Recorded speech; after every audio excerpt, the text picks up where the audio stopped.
Ladies and gentlemen, today we have a parenting style show. These are 5 different parenting styles that you may see in your next door neighbor, in your own home. You may have seen 100 years ago, you may see today. First, we have over here our Power Patrol. Tell us who you are.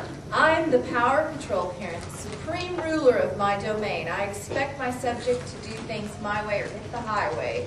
I don't listen to their feelings or ideas. They do what I want because I said so. Fear is good. It keeps the peons under my control. If they don't do what I say, I'll make sure they really pay. So what do you think about that Power Patrol parenting? What would it be like to have a parent like that? Put yourself in a child's shoes. Scary. Pardon? Scary, maybe? Scary. Okay. What else? No fun. No fun.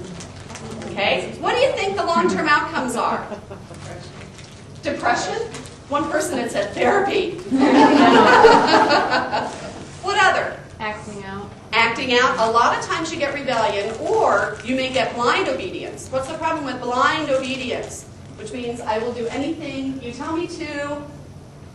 What's the problem with blind obedience? They don't know how to make their own decisions. They don't know how to make their own decisions. And if somebody tells them to do something that really isn't right, do they have the discretion to know the difference? Time's up.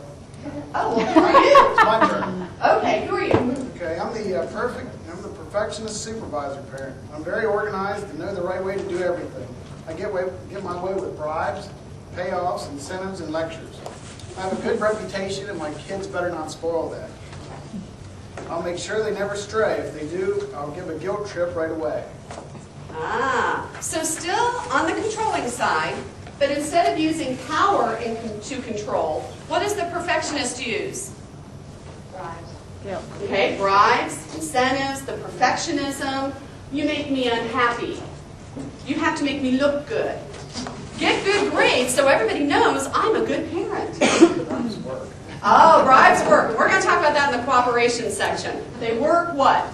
In the short run. But we're going to talk about what research says in the long run. All right, well, let's look at the other extreme over here. Who is this on the end? The avoider. I'm the avoider parent. I hate inconvenience and kids so troublesome. I hear and see what I want so I can avoid conflict. Hey, my kid didn't do it and it's your problem to solve. I don't want my kids to expect much from me. In return, I let them run wild and free. So the complete opposite is kind of abdication of our parenting role. And what's the long-term outcome of that? If we never set any limits for children. Okay, criminal? Okay, could be. All right, and over this avoider parent, it's the whole thing of convenience. You know, is that I want to stay comfortable, I don't want feathers ruffled, you know, I'm just going to pretend that this isn't going on and maybe it'll go away. Right. Okay, so what's a little bit less extreme than that is who?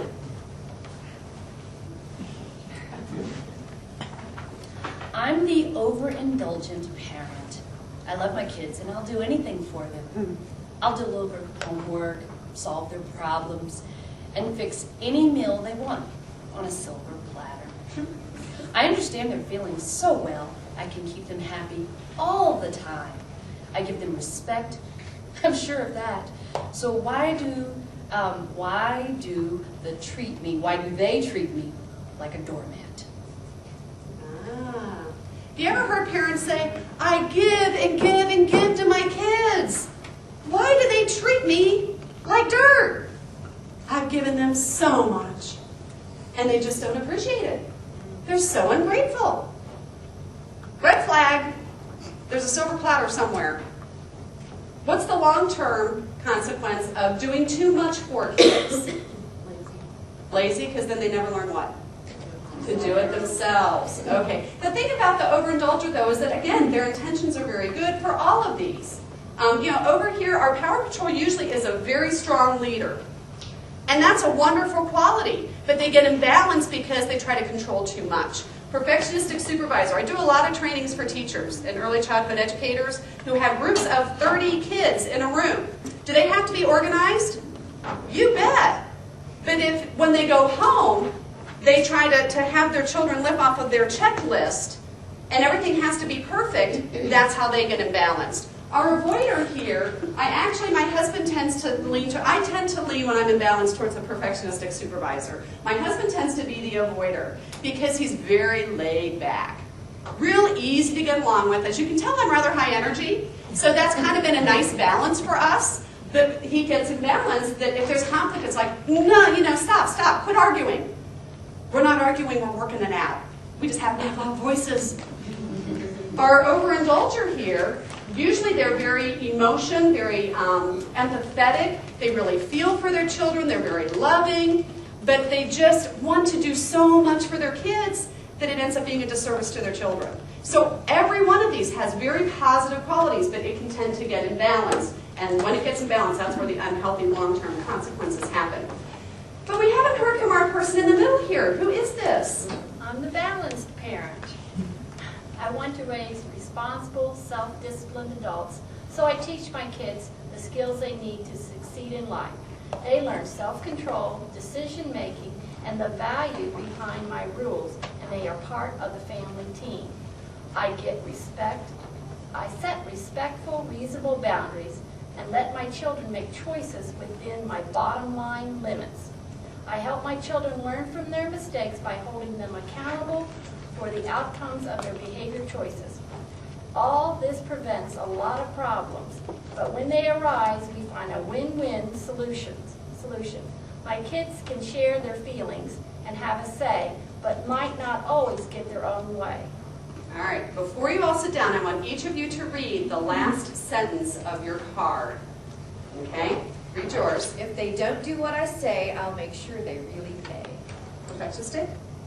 I'll make sure they never stray. If they do, I'll give a guilt trip right away. Okay. Avoider? I don't want my kids to expect much from me. In return, I'll let them run wild and free.